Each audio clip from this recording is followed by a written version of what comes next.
안녕하십니까. 나눔 활동과 역량 강화 사업, 이제 또 다른 주제로 여러분들을 만나게 됐습니다. 마케팅과 브랜딩을 담다라는 테마로 이제 4주에 걸쳐서 다시 뵙게 될 텐데요. NPO 공익 활동가들의 활동 영역에 있어서 이제 달라진 시대에 브랜딩과 마케팅은 어떤 기능을 할 것인가, 어떤 역할을 할 것인가 살펴보는 그런 시간들입니다.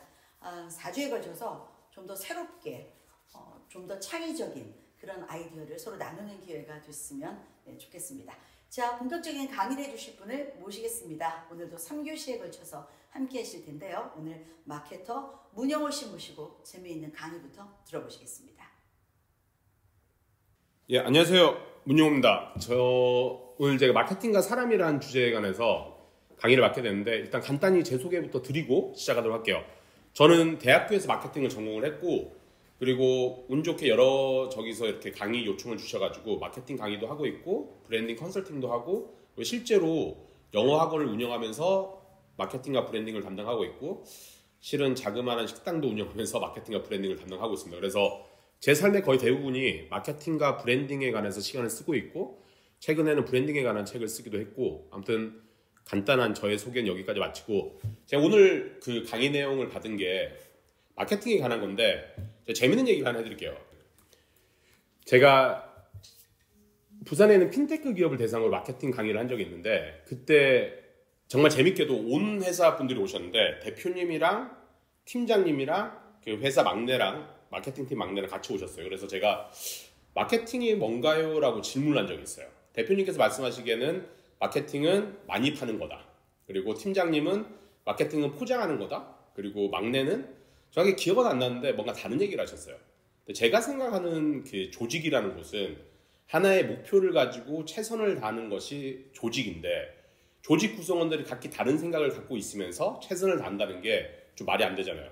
그래서 제가 오늘 마케팅에 관해서 설명을 드릴 건데, 제가 대단한 현인이고 대단한 전문가라서 마케팅에 관해서 정의를 말씀드리는 게 아니라, 그냥 저희 팀은 이렇게 마케팅을 하고 있다라고 말씀드리는 거고, 제가 궁극적으로 말씀드리고 싶은 거는 마케팅에 관해서 각 조직들이 하나의 목표를 세워서 혹은 하나의 정의를 내려서 조직 구성원들과 똑같은 생각을 하는 게 중요할 것 같아서 제가 이렇게 정의를 했습니다. 저는 일단은 마케팅을 크게 3가지로 분류를 하는데, 첫 번째는 선한 의지를 가지고 고객의 문제를 해결해서 사람들한테 알리는 게 마케팅이라고 생각을 합니다. 그래서 하나씩 제가 천천히 설명을 드리도록 할게요.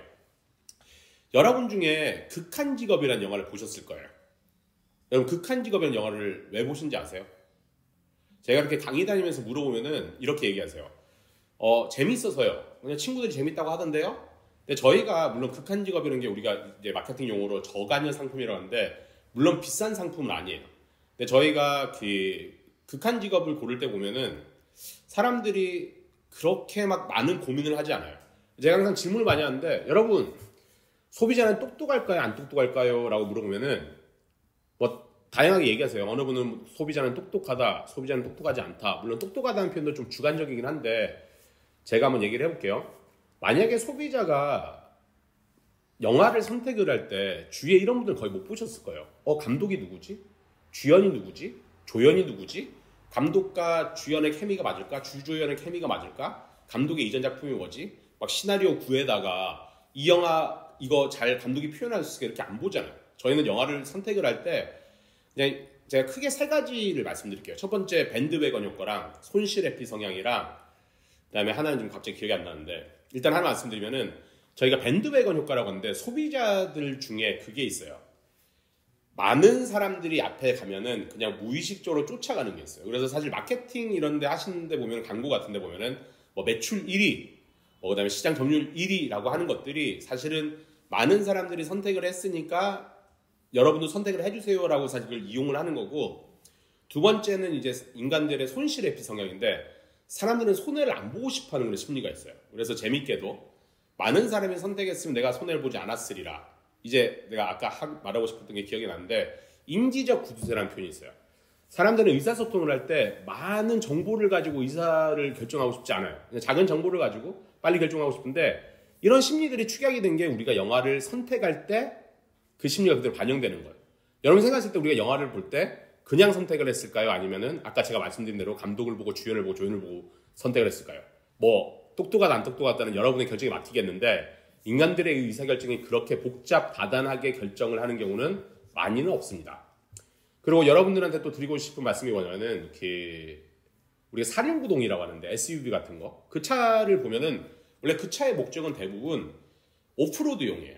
그러니까 길이 아닌 곳에 사실 정상적인 도로를 달리는데 이륜구동도 문제가 없거든요. 근데 많은 사람들이 사륜구동차를 사는데 재밌게도 거기에서 13%만 오프로드를 가고 나머지 87%는 그냥 멋있어서 한대요. 저희는 이런 소비자들을 상대로 물건을 판매하고 있고 소비자들에게 우리가 원하는 행동을 요청하고 있는데 그래서 제가 선한 의지를 가지러 간 게 그거예요.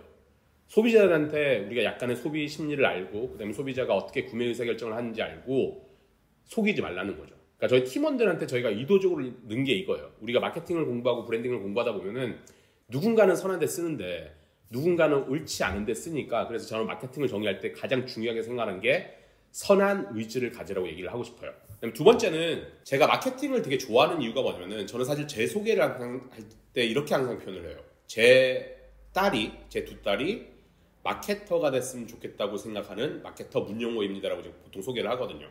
이유가 뭐냐면은 저는 마케팅에서 제가 가장 좋아하는 파트가 이 마케팅은요 단순하게 우리가 뭐 물건을 팔고 이게 아니라 고객들의 문제를 해결한다 생각해요. 여러분 혹시 카닥이라는 어플을 보셨는지 모르겠는데 카닥 어플이 뭐냐면은 이전에는 저희가 자동차를 운전하라고 가다가 스크래치가 나면은 저희가 이전에는 주위 공업사를 돌아다니면서 그 사장님 얼굴을 보고 이거 얼마예요라고 이렇게 물어봤어야 됐어요. 그리고 각기 다른 금액을 보고 그다음에 사장님의 얼굴을 보면서 이분이 정말 잘해주실지 안 해주실지 고민을 해야 되는데 카닥이라는 어플이 나와서 뭘 했냐면은 그냥 되게 단순하게 카닥이라는 어플을 통해서 저희가 사진을 찍어서 딱 올리잖아요. 그러면은 그냥 주위의 공업사분들이 이렇게 견적을 넣어줘요. 25만원, 23만원, 뭐 27만원. 그리고 리뷰를 보고 우리가 그분을 직접 만나지 않더라도 이분이 어떻게 해주실지를 예측 가능한 거죠. 그래서 사실 저는 이게 마케팅의 역할이라고 생각하거든요. 마케팅을 통해서 지금 이 앱을 통해서 우리의 삶이 편해졌어요? 불편해졌어요? 편해졌잖아요. 그러니까 저는 사실 마케팅이 하는 역할이 뭐냐면은 고객들의 문제를 해결한다고 생각해요. 이게 가장 근원적인 포인트라고 생각을 하고 그 다음에 제가 갑자기 성함이 기억이 안 나는데 그 외국에 되게 유명하신 분이 그 얘기를 했어요. 마케팅은 회사의 문제를 해결하는 게 아니라 고객의 문제를 해결하는 게 마케팅이라고 제가 가장 좋아하는 표현이거든요. 대부분의 사람들이 물론 마케팅에 관한 다양한 의견이 있겠지만 많은 분들이 마케팅을 단순하게 홍보나 광고로 생각을 해서 자기 회사들의 문제를 해결하려고 해요. 또 좋아하는 표현이 하나 있는데 필립 코틀인가 피터 드러컨지 정확히 모르겠는데 마케팅은 회사가 만든 제품을 폐기 처분하는 기술이 아니라 고객들의 삶을 좀 더 가치 있게 만든다고 생각하거든요. 그러니까 요새 말하는 마케팅에서는 마케팅에 관한 얘기들이 단순하게 판매라는 이런 데 중점을 두는 게 아니라 약간 본질적이고 그리고 진정성 있는 부분에 관해서 많이 얘기를 해요. 그 다음에 또 예를 들면 이제 고객 문제를 해결했다고 미국에서 질레트가 면도기 시장을 거의 장악을 했습니다. 뭐 여담이긴 한데 질레트가 많은 사람들이 최초 진입 기업을 알고 있는데 최초 진입 기업은 아니에요. 그래서 많은 분들이 최초 진입하게 되면 많은 이점이 있긴 한데 사실은 시장에서는 1등 하는 사람을 기억하지 무조건 최초 진입했다고 반드시 기억을 해주는 건 아닙니다. 다시 돌아와서 질레트가 되게 재밌는 얘기가 있는데 미국의 보잉사가 미국인가? 아무튼 그 항공사랑 미국에 있는 항공사랑 질레트랑 두 개 중에 어디가 특허를 더 많이 내냐 봤더니 항공사보다 질레트 면도기 회사가 특허를 더 많이 내는 거예요. 왜냐인지 봤더니 질레트라는 이 면도날 시장이 마진이 너무 좋고 그 경쟁 업체가 못 들어가기 위해서 특허를 계속 내는 거예요. 근데 여기서 젊은 친구가 이제 달러 쉐이브 클럽이라는 이제 면도날을 만들었는데 그 젊은 친구가 이 시장에 뛰어들어요. 질레트가 굳건하게 이렇게 지키고 있는 그 면도기 시장에. 근데 이분은 자기가 팔고 싶은 걸 판 게 아니라 고객들의 문제를 해결하려고 했어요. 제가 말씀드렸다시피 마케팅의 포인트예요. 우리가 해야 할 일은 고객들의 문제를 해결하는 거예요.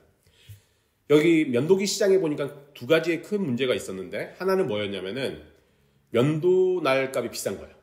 사실 면도날 값을 봤더니 그냥 뭐 유명한 스포츠 모델 그냥 광고비 주고 지금도 사실 한국에서 지금 손흥민 선수가 하고 있는데 손흥민 선수 저 개인적으로 좋아합니다. 근데 가격을 분석해봤더니 그런 모델료로 나간다 이거죠. 그래서 그분이 실제로 얘기를 한 게 있어요. 저희는 모델비 안 쓰겠다. 저희는 그냥 그 금액을 고객들한테 돌려줘서 우리는 합리적이고 그리고 품질 좋은 면도날을 제공을 하겠습니다라고 얘기를 해서 그 문제를 하나 해결해 줬어요. 고객들에게 가격을. 그리고 두 번째는 뭐였냐면은 미국은 원체 땅덩이가 크다 보니까 면도날이 떨어지면은 운전을 해서 막 나가서 사러 가야 돼요. 그래서 이분이 어떻게 해결해 주냐면은 그때 지금이야 사실 한국에도 구독 서비스가 많이 일어나고 있는데 그 당시에는 미국에서도 구독 서비스가 그렇게 흔하진 않았던 상황이었거든요. 그래서 이분은 정해진 날짜에 정해진 면도날을 집으로 배송해주는 서비스를 한 거예요. 그래서 그렇게 해서 사실 면도기 시장에서 그 강한 질레트를 아무도 그 악성을 못 무너뜨리라 생각했는데 고객의 문제를 해결함으로써 이렇게 올라왔고 아름답게 유니레버가 1조로 삽니다. 회사를. 그렇게 해서 끝맺음을 맺었는데 이게 저는 마케팅의 힘인 것 같아요. 우리가 단순히 팔고 싶은 걸 파는 게 아니라 고객들의 문제를 해결하는 그 접근법 자체가 마케팅에서 가장 중요한 것 같고 제가 세 번째 이제 얘기하면 다시 말씀드리면 저는 제가 생각하는 마케팅은 선한 의지를 가지고 고객의 문제를 해결해서 마지막은 제품을 알리는 건데 진화된 마케팅 그로스해킹이라는 책에 보면은 그분이 그렇게 얘기를 해놨어요.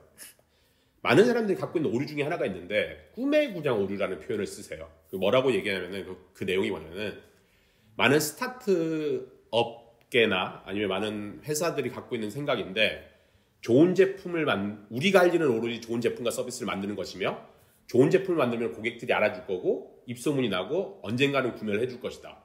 다들 많은 분들이 여전히 이렇게 믿고 있거든요.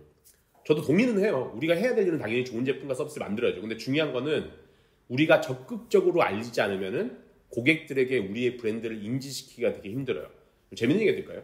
18세기인가 17세기에 그 사람이 하루 종일 그러니까 평생을 살면서 얻었던 정보량이랑 지금 시대에 살고 있는 우리가 하루에 얻는 정보량이랑 동일하대요. 저의 오늘 하루를 말씀드릴까요? 아침에 눈 떠갖고 인스타 하면서 어쨌든 광고 봤어요. 페이스북 보고 광고 그냥 자이건 타이건 보고 네이버 뉴스 보면서 광고가 막 뜨는 거예요. 학원을 왔더니 이런저런 정보가 있고 카톡창에서 끊임없는 정보가 와요. 저 같은 경우는 이제 뉴스레터 같은 거 아침에 뭐 기사 요약된 거 오고 마케팅 내용 오고 이메일 들어가면 이제 뉴스레터 구독하는 거 오고 뭐 사실 이제 반대로 생각하면 이제 누군가가 이 자리에 앉아 있으면은 저의 또 이 강의를 그냥 끊임없이 정보를 듣는 거죠.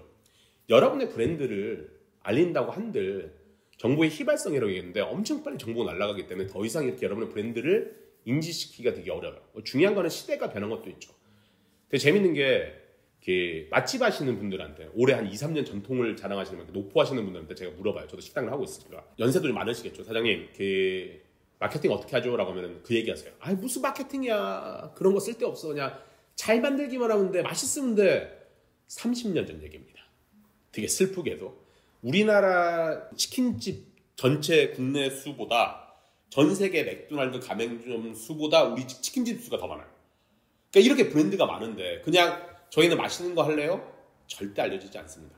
대부분의 난 되게 속상한 일이 뭐냐면은 많은 자영업자분들이나 이제 요식업 하시는 분들이 그냥 언젠가는 입소문 날 거라는 그 막연한 기대감 때문에 정말 브랜드가 사라지는 게 너무 속상하거든요. 물론 제가 이런 얘기는 드려요. 뭐 집에 아버님께서 뭐 외식업을 하는데 2조 정도 주셔가지고 2대, 3대까지 이렇게 버틸 수 있으면 그거 자체가 차별화가 되고 언젠간 입소문이 날 건데 사실 자영업 하시는 분들 중에 그렇게 여유롭게 하시는 분들 많이 없거든요.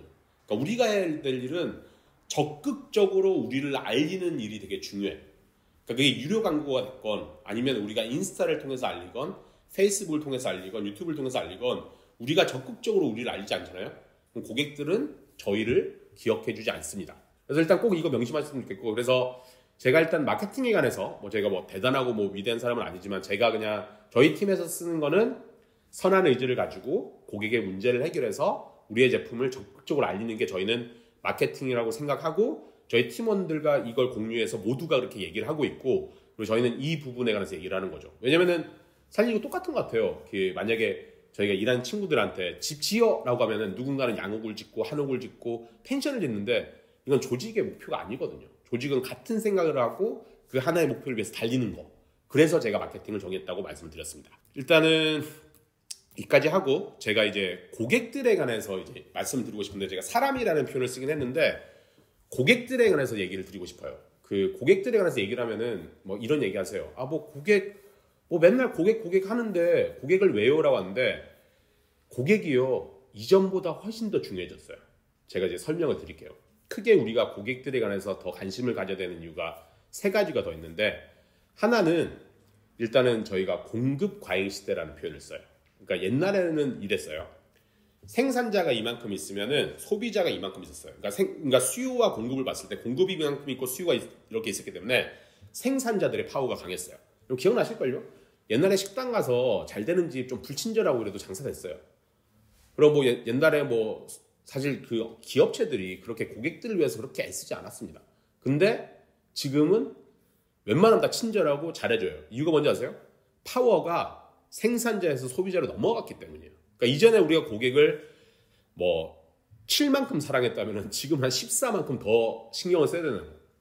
두 번째는 뭐냐면은 그러니까 고객들의 의사결정 단계에서 중요한 정보를 얻는 게 이전에는 사실은 구매를 결정할 때 거의 입소문이나 아니면은 그 언론에서 제공하는 정보라든지 기업에서 제공하는 정보를 통해서 의사결정을 했어요. 그러니까 예를 들어서 카메라를 구매한다고 하면은 뭐 소니 가서 그쪽에서 나와 있는 제품 설명서를 보거나 아니면 언론사에서 이렇게 보도자료 나온 걸 보거나 주위 사람들이 얘기를 듣고 우리가 결정을 했어요. 그래서 소비자는 이전에는 정보를 소비하는 주체였어요.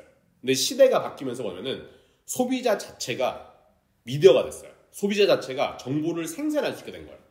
그러니까 지금은 사실 여러분 아시다시피 우리가 구매 결정을 할 때 입소문에 의존하던 걸 이제는 페이스북이나 유튜브를 가게 되면은 여러분들이 이전 소비자들의 그런 경험들을 실제로 구매 경험들을 보실 수가 있잖아요. 이게 사실 구매에 영향을 미치는 힘이 되게 크거든요. 그래서 소비자가 단순히 이제 잘해줘야 된다가 아니라 소비자가 단순히 정보를 소비하는 입장에서 정보를 생산하는 입장에서 바뀌었기 때문에 소비자는 더 잘해야 된다. 솔직히 그냥 편하게 말씀드리면은 이전에 고객들 사실 뭐 식당에서 이렇게 불친절하고 이러면은 할 수 있는 게 별로 없었어요. 그냥 뭐 혼자서 그냥 친구들한테 욕하고 이런 것밖에 없었는데 만약에 그 사람이 30만 유튜버다, 뭐 최소한 뭐 인스타그램에 뭐 3,000명이라도 있다. 그냥 욕 다는 거예요. 그럼 이게 영향을 미치는 거죠. 여러분 실제로 그 언론 기사에서 보셨을걸요. 막 이렇게 유튜버들이 식당 이렇게 막 나쁘게 얘기해서 진짜 폐업까지 이르게 하는 거. 그러니까 지금 이제 소비자들 여러분들이 이전같이 대할 수가 없어요. 예, 세 번째는 정보의 공개성인데 사람들이 그런 얘기해요. 세상을 바꾼 여러 가지 이런 큰 일들이 있었는데 하나는 인터넷, 두 번째는 스마트폰. 근데 그 첫 번째가 인터넷인데 인터넷의 발달로 인해서 우리 삶이 엄청나게 바뀌었는데 뭐였냐면은 정보를 누구나 쉽게 접한다는 거예요. 옛날에 솔직히 말해가지고 저희가 뭐 화장품 회사 같은데 저거 성분 뭔지 사실 우리가 쉽게 접근할 수 없거든요. 우리가 사실 뭐 주주도 아닌데 화장품 회사 전화해가지고 거기 그 뒤에 찍힌 거 말고 성분 표시본 말고 딴 거 이렇게 물어보면은 사실 대답하기도 힘들고 안 해주시죠. 근데 지금은 우리가 그냥 인터넷만 들어가면은 저 사람이 어떤 성분을 썼고 어떤 공장에서 만들었는지 뭐 이렇게 화해 같은 앱 같은 데 보면 사실 저희가 성분 다 볼 수 있거든요. 그러니까 이제는 더 이상 고객들한테 속이고 이런 거 불가능합니다, 여러분. 그래서 고객들을 더 잘해줍시다. 고객들의 힘이 더 세졌다가 단순하게 그냥 제가 주장하는 이론이 아니라 그냥 시대의 흐름들이 이전과 같은 소비자로 대해서는 여러분들이 절대로 사업을 성공적으로 이끌 수 없기 때문에 그래서 제가 소비자에 관한 몇 가지 특징들 제가 9가지 준비를 해봤는데 천천히 설명을 드리도록 할게요. 제가 항상 강의 가면서 제일 많이 듣는 얘기가 뭐냐면은 저희 제품 너무 좋은데 고객들이 안 사준다고 제일 많이 들어요. 그러니까 자기들의 문제는 항상 홍보가 안 됐고 마케팅이 안 됐고 뭐 그럴 수도 있겠죠. 근데 중요한 거는 고객들을 사실 잘못 이해하시는 건데 이전에는 우리가 이렇게 소비자들을 과학적으로 이렇게 분석이 되게 쉽지 않았는데 이제 뭐 과학이 발전을 하면서 뇌과학적으로 이렇게 분석을 해요. 그래서 뉴로 마케팅 뭐 이런 얘기들이 나왔는데 몇 년 전에 이제 사람들의 뇌를 분석을 해봤더니 사람들이 의사결정을 하는데 중요한 역할을 하는 게 변형계인가? 그렇고 거기서 의사결정을 담당하는데 인간의 의사결정의 70에서 80%는 무의식적으로 이루어진대요. 이제 비밀이 풀린 거죠. 왜 사람들이 내 제품이 너무 좋은데 안 사는지. 그러니까 사실 이거 여전히 뭐 긍정 못 하시는 분들인데 여러분들은 사실 소비자로서 항상 그 경험을 쌓거든요. 여러분의 소비자로서의 경험을 보면은 여러분들이 항상 그렇게 이성적이고 합리적인 의사결정을 한다? 제가 여쭤보면 대답 잘 못하실걸요? 제가 실제로 제 와이프 얘기를 해드릴게요. 제 와이프랑 저는 와인을 되게 좋아하고 와이프는 맥주를 좋아해서 같이 이제 보틀샵에 가서 저는 와인을 사고 와이프가 맥주를 사는데 맥주가 한 종류가 30가지 있었던 것 같아요. 그래서 이렇게 막 보더니 나름 이제 고민을 하는 거죠. 물론 이게 고관여 상품, 뭐 가구라든지 자동차였으면 막 인터넷 가서 검색하고 이렇게 할 때 사실 맥주 한 캔 사면서 우리가 인터넷 검색하고 뭐 원산지를 보지는 않으니까 보더니 하나 골랐어요. 그래서 와이프는 뭐 마케팅 전공자가 아니니까 저는 사실 와이프 이렇게 구매 의사결정을 되게 재밌어 하거든요. 제가 만날 수 있는 유일하게 일반인이니까 와이프 물어봤어요. 너 이거 왜 샀니라고 물어봤더니 와이프가 이거 캔이 너무 예쁘대요. 생각을 해봅시다 여러분. 맥주 맛있게 만들려고 독일에 유학 가십니다. 맥주 맛있게 만들려고 2억 3억 설비 투자하시는데 제 와이프가 구매했던 이유는 예쁘다는 거예요.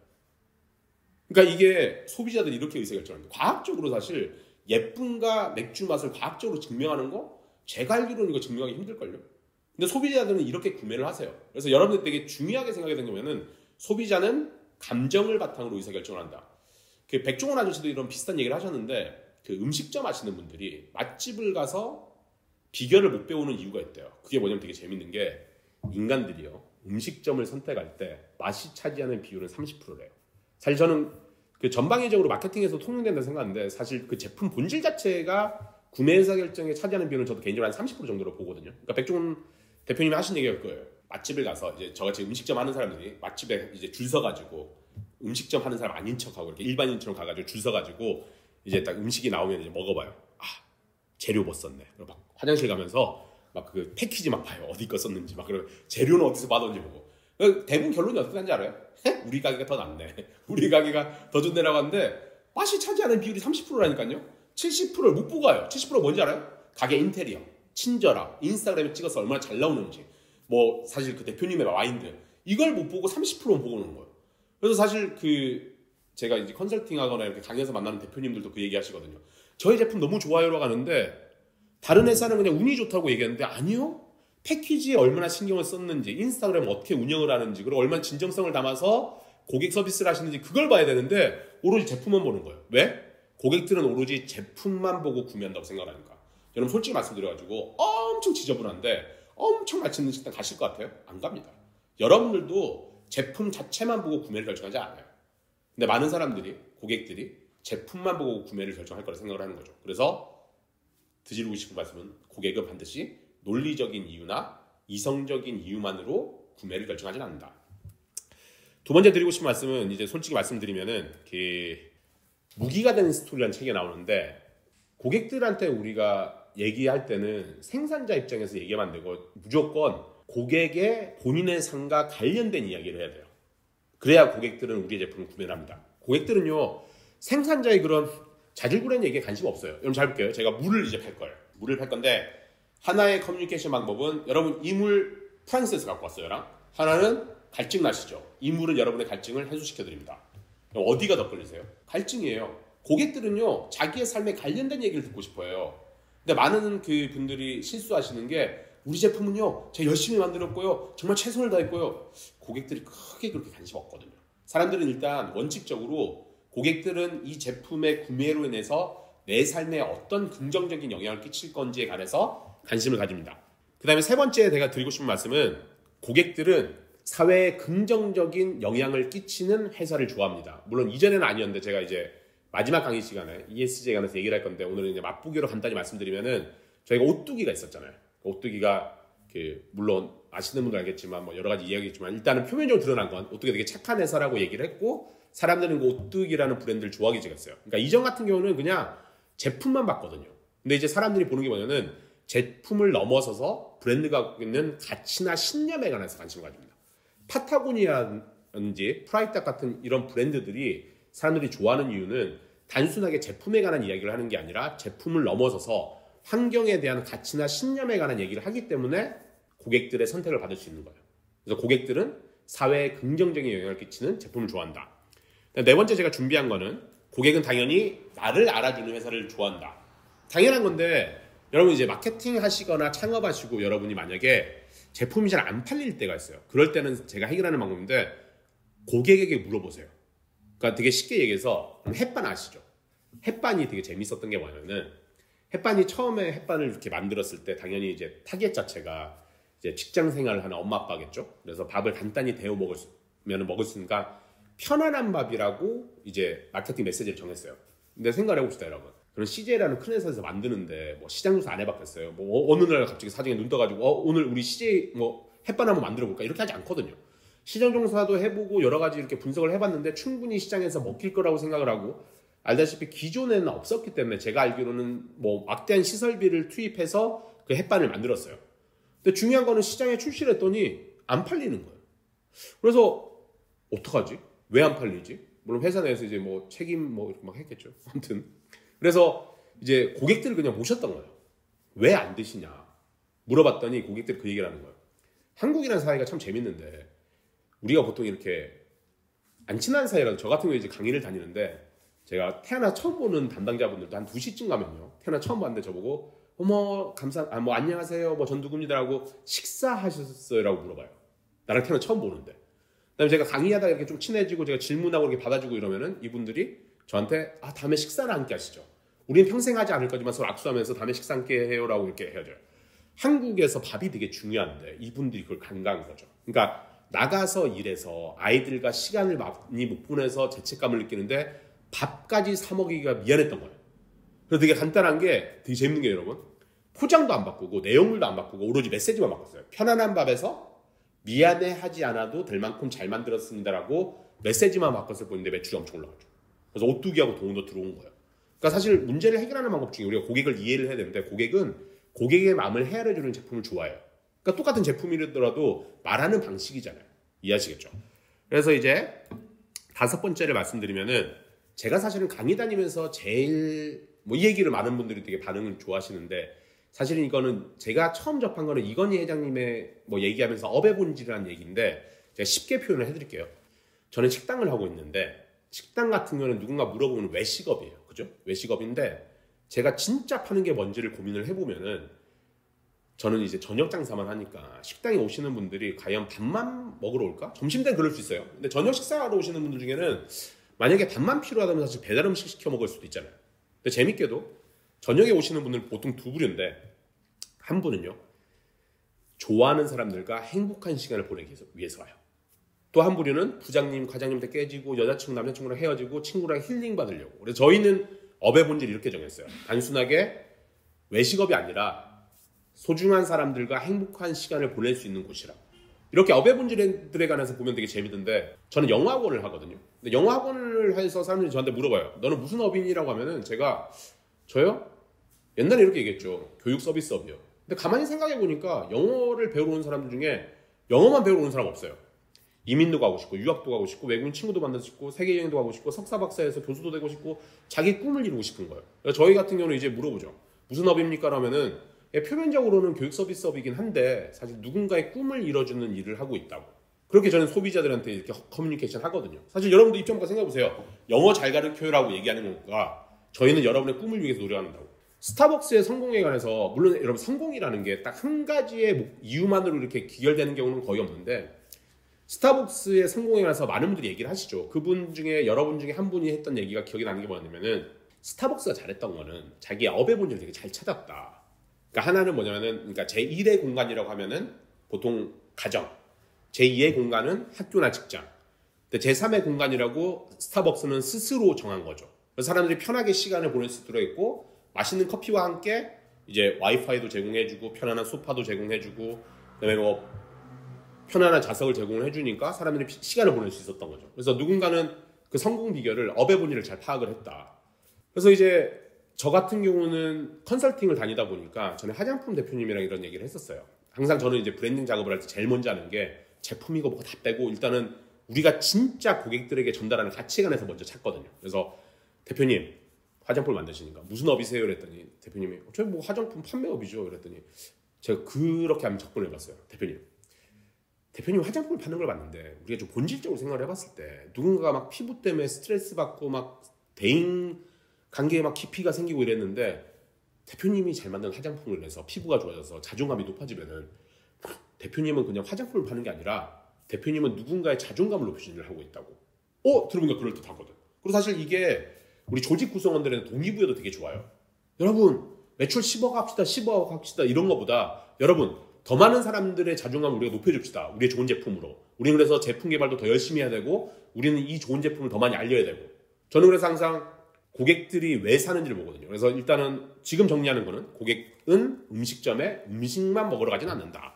벌써 6개입니다. 6번째인데 아까 제가 말씀드렸던 건데 고객들의 심리 중에 고객은 손해보고 싶어 하지 않는 심리가 있어요. 손실회피 성향이라고. 그래서 사람들이 어떻게 더 민감하게 반응하냐면 이 제품을 사서 얻는 이득보다 이 제품을 사지 못해서 잃게 되는 그 상실감에 더 민감하게 반응을 해요. 그래서 여러분 조던 시리즈라고 아시는지 모르겠는데 이 조던 신발이 이거 농구화예요. 이 농구화가 막 170만 원에 거래가 됩니다. 원래 이게 17만 원, 뭐 5만 원짜리인데 이게 사실 패션이나 소매 업계에서 되게 상징적이고 되게 큰 건데 여러분 샤넬 가방을 샀다고 샤넬 가방이 10배나 20배가 오르진 않습니다. 여러분 루이비통 그러니까 특별한 한정판 빼고요. 루이비통 가방을 샀는데 여러분들이 이거 뭐 묵혀놨고 안 썼다고 이 가방이 뭐 20배, 30배 안 오르거든요. 근데 나이키가 소매 업계에서 정말 역사적인 걸 만들어냈는데 조던 운동화예요. 이게 항상 한정판으로 나오고 있기 때문에 이 신발은 사갖고 있으면 가격이 뛰어요. 정말 놀라운 일이죠. 이게 철저하게 뭐예요? 고객의 손실회피 성향을 이용을 하는 거예요. 그리고 저기 이제 표현하는 방법인데 여러분 잘 들어보세요. 여러분 죽을 가능성 10%랑 생존 가능성 90%는요 사실 똑같은 말이에요. 죽을 가능성이 10%니까 생존 가능성이 90%고 생존 가능성이 90%니까 죽을 확률이 10%인데 이게 어떻게 표현하냐에 따라하는데 인간의 심리를 이용하는데 수술 후 1개월 동안 생존할 수 있는 확률은 90%입니다라고 하면은 80%가 수술을 받겠다고 얘기해요. 근데 되게 재밌게 사람들은 손을 안 보고 싶어 하니까 수술 후 1개월 동안 사망을 할 수 있는 확률은 10%입니다라고 하면은 오로지 반 정도인 50%만 수술 받겠다고 해요. 되게 재밌죠. 아까 말씀드린 거랑 또 연결되는데 인간들은 항상 합리적이고 이성적인 결정만은 하는 건 아닌 거예요. 그래서 6번째, 고객은 손해보고 싶어 하지 않는다. 그 다음에 또 소비자에 관해서 말씀을 드리면은 소비자들은요 너무 많은 선택지를 원하지 않습니다. 되게 재밌게 실험을 해봤는데 슈퍼에서 잼 종류가 24종류 있는 곳과 잼 종류가 6곳이 있는 곳이 있었는데 얼핏 생각하면 다양한 선택지가 있으니까 24가지 잼을 있는 곳을 사람들이 더 많이 살 거라고 생각을 하는데 재밌게도 의외로 잼이 6개를 내놓은 곳이 더 많이 팔렸대요. 그러니까 사람들은요 너무 많은 고민을 안 하고 싶어요. 아까 내가 얼핏 말씀드린 인지적 구두쇠라고 얘기했잖아요. 사람들은 작은 정보를 갖고 빨리 결정하고 싶어하고 너무 많은 고민을 안 하고 싶어하기 때문에 고객들에게 여러분들이 뭔가를 제안을 할 때 너무 많은 선택지를 주는 것보다 어느 정도 작은 선택지를 통해서 여러분이 원하는 행동을 이끌어내는 것도 좋은 방법 중에 하나입니다. 이제 2개가 남았는데 우리가 이제 앵커링 효과라고 하는데 8번째는 소비자는 의사결정 시 최초의 숫자에 영향을 받는다. 제가 지금 한번 얼핏 말씀드릴게요, 여러분. 9 곱하기 8 곱하기 7, 7 곱하기 8 곱하기 9 어느 숫자가 클까요? 그러니까 눈치 빠른 분들은 아시겠죠. 그냥 9, 8, 7과 7, 8, 9의 배열만 바뀌었을 뿐인데 많은 사람들이 이 질문을 빨리 받게 돼서 즉각적으로 대답하는 경우는 9를 선택합니다. 처음에 제시된 정보를 보고 의사결정을 하는 경우가 많아요. 그래서 여러분들이 명품 브랜드나 이런 데 가면 되게 재밌는 게 여러분 앵커링 효과라고 얘기를 하는데 일부러 앞에다가 파카 같은 거 막 300만 원 딱 써놔요. 딱 디스플레이 돼 있는데 안에 들어가면은 200만 원짜리 100만 원짜리 파카가 있는 거잖아요. 사실 200만 원짜리 100만 원짜리 파카도 비싸잖아요. 근데 앵커링 효과라고 처음에 300만 원짜리를 딱 전시를 해놓으면은 들어와가지고 인간들이 소비자들이 와 그렇게 비싸진 않구나. 300만 원 기준을 제시해버리는 거예요. 그러니까 이런 식으로 이용하기도 하고 이렇게 말씀드리는 건 나쁘게 이용하라는 게 아니라 어디 가서 이렇게 당하지 말라. 혹은 또 여러분이 제품을 판매할 때 여러 가지 또 이용도 할 수 있다. 그거고 이제 마지막으로 9번째로 이게 사람들이 되게 재밌는 게 여러분들이 이제 식당 같은 데 가서 메뉴 리스트나 아니면 와인 리스트 이런 거 보면은 사실은 인간의 심리가 반영이 되는데 소비자는 극단에 있는 선택을 잘 선호하잖아요. 그래서 여러분들이 혹시 식당 가셔가지고 메뉴 리스트 보면은 중식당에 보면은 이렇게 뭐 진선미 막 있다고 쳐볼게요. 그럼 대부분 사람들이 중간을 선택합니다. 극단에 있는 걸 잘 안 좋아해요. 그리고 와인 리스트 같은 것도 이제 가격별로 대부분 써놓잖아요. 그럼 대부분 사람들이 중간에 있는 거 선호해요. 너무 싼 것도 너무 비싼 것도. 그래서 사실은 메뉴판의 과학이라는 그 어디 글에서 봤는데 되게 재밌는 게 일부러 제일 싼 거를 예를 들어서 10,000원짜리 와인을 놨는데 마진이 20%고 12,000원짜리를 두 번째 놓는데 마진이 40%래요. 그러니까 전체적으로는 금액은 더 비싼데 마진이 더 좋게. 뭐 이런 식으로 인간의 심리를 이용하는 경우가 있다고 얘기를 하더라고요. 제가 오늘 이렇게 준비한 게 말씀드렸다시피 이제 마케팅에 관해서 말씀드렸고 정리를 해드리면은 마케팅은 선한 의지를 가지고 고객의 문제를 해결해서 고객들한테 알리는 게 마케팅이라고 얘기했고 그다음에 이제 다시 한번 제가 소비자에 관해서 한번 간단히 정리를 해볼게요, 여러분. 첫 번째는 고객은 감정을 바탕으로 의사결정을 한다. 그다음에 2번째, 고객들은 본인의 삶에 관련된 이야기에 관심을 갖는다. 제발 고객들한테 그래서 내 삶이 어떻게 좋아질 것인지 설명을 해드리고요. 그다음에 고객은 사회에 긍정적인 가치를 끼치는 회사를 좋아한다. 그리고 4번째, 고객은 당연히 나를 알아주는 회사를 더 좋아한다. 햇반 사례 말씀드렸고요. 그 다음에 고객은 음식점에 음식만 먹으러 가지 않는다. 업의 본질, 고객들이 진짜 사는 이유를 고민해보자. 6번째, 손실회피 성향, 고객은 손해보고 싶어하지 않는다. 7번째, 소비자는 너무 많은 선택지를 원하지 않는다. 그 다음에 소비자는 의사결정 시 최초의 숫자에 영향을 받는다. 그 다음에 9번째, 소비자는 극단에 있는 선택을 선호하지 않는다. 일단은 제가 이제 제 사업 얘기를 좀 해드리면은, 저도 이제 영어 학원을 하고 있으니까 처음에 제가 마케팅을 할 때 이렇게 했거든요. 그러니까 제 친동생이 서울대 의대 나와서 하버드 의대에서 연구 포닥과정, 그러니까 박사 과정하고 전임 강사를 했는데, 그러니까 내각 전공자예요. 의대 교수를 지금 하고 있는데 한국에서. 그래서 처음에 저희가 광고를 어떻게 했냐면은, 그러니까 철저하게 내 입장에서 얘기를 한 거죠. 그러니까 어떻게 얘기했냐면은, 저희 학원 커리큘럼은 뭐 하버드 출신의 내과학자가 뭐 이렇게 커리큘럼 감수했습니다. 사람들이요, 그런 크게 반응하지 않습니다. 되게 그냥 내 얘기거든요. 내가 좋아서 하는 얘기. 두 번째 뭐 어떻게 했냐면은, 고객들한테, 그러니까 이미지들이에요. 사실 이제 페이스북이나 인스타그램 광고를 돌릴 때 저희 같은 경우는 이제 내 동생을 사진을 올렸죠. 근데 생각해보세요, 여러분. 그냥 40 넘은 교수님 사진을 보고 뭐 사실 뭐 장동건이나 원빈도 아니고 그걸 보고 클릭하고 싶겠습니까? 두 번째 뭘 했냐면은, 저희는 호주에서 왔어요. 한국의 영어학원들은 한국에서 커리큘럼을 만들고 한국에 있는 대상을 가르쳤지만, 저희는 호주에서 왔기 때문에 실제로 이 아이들은 수업을 듣고 나가서 영어를 써야 된다. 그래서 저희는 영어 가르치는 노하우가 있다. 그래서 호주 사진만 올려놨어요. 클릭 안 해요. 저희 같은 경우는 뭐냐면, 아까 말씀드렸다시피 누군가의 꿈을 이루고, 제가 되게 중요하게 생각하는 건 뭐냐면, 고객의 즐거운 영어 사용 경험이에요. 그래서 저희는 외국인들과 파티를 하거든요. 그래서 광고 밴드를 어떻게 만들었냐면은, 그냥 외국인들과 우리 강사들이, 학생들이 파티하는 사진을 올렸어요. 당연히 여러분이 세계 중에 어디가 클릭이 가장 높겠어요? 파티 사진이에요. 그러니까 사람들이 감정적인 이유로 결정하는 게 그거거든요. 그래서 여러분들도 이제 마케팅 하시고, 여러분들이 누군가에게 여러분 제품을 알리고 할 때, 논리적이고 합리적인 것도 되게 좋지만, 우리가 고객을 이해했을 때 고객들이 늘 합리적이고 이성적인 결정만 하는 건 아니기 때문에, 그 부분도 좀 고민을 하시면서 여러분들이 결정을 하시면은 아마 되게 좋은 결과들을 이끌어낼 수 있지 않을까. 그리고 또 하나 말씀을 드리면은, 저희가 이제 개인적으로 이제 제주에도 이제 마케팅 하시는 분들이 있어서 저한테 물어봐요. 페이스북이 좋을까요? 인스타그램이 좋을까요? 유튜브가 좋을까요? 얘기하는데, 뭐 이런 것도 많이 해요. 이런 얘기들도. 요새 유튜브가 대세니까 유튜브를 해야 되지 않을까요? 근데 저는 개인적으로 그 생각하거든요. 백종원 아저씨가 유튜브 때문에 떴을까요? 유튜브 막 100만, 200만 금방 했잖아요. 저는 개인적인 생각에 백종원 아저씨가 유튜브 때문에 뜬 게 아니라, 백종원이라는 그 사람이라는 그 컨텐츠가 사람들에게 호감을 주고 파워가 있었기 때문에 유튜브를 통해서 발현이 된 거지, 사실은 백종원 아저씨가 나는 개인적으로 뭐 틱톡을 하건 블로그를 하건 이 정도 모을 수 있다고 생각해요. 사실 우리가 좀 본질적인 걸 놓치긴 하는데, 마케팅에서 그런, 물론 판매 채널이나 마케팅 채널을 정하는 게 되게 중요하긴 한데, 우선순위를 둔다면은 당연히 우리 컨텐츠나 우리 그 제품이 갖고 있는 본질적인 부분에 좀 더 고민하는 게 사실 마케팅의 가장 중요한 포인트가 아닐까. 그리고 사실 저는 이제 마케팅 채널 할 때도 그렇게 선택을 해요. 인스타그램이 유행이라서, 유튜브가 유행이라서가 아니라, 저는 사실 처음에 페이스북이나 인스타그램으로 마케팅 채널을 삼았던 이유가 뭐냐면은, 저희가 타겟으로 하는 고객이 20, 30대이기 때문에 저희가 그때 인스타그램, 페이스북을 쓴 거지, 제가 만약에 60대 어르신들 대상으로 건강식품을 팔았으면 저는 아마 밴드를 했을 거예요.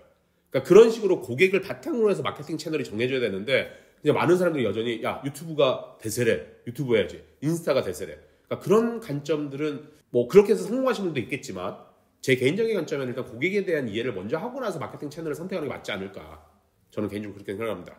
아무튼 뭐 짧은 시간이지만 들어주셔서 감사드리고, 또 다음 2차시, 3차시에서 계속 찾아뵙도록 하겠습니다. 감사합니다.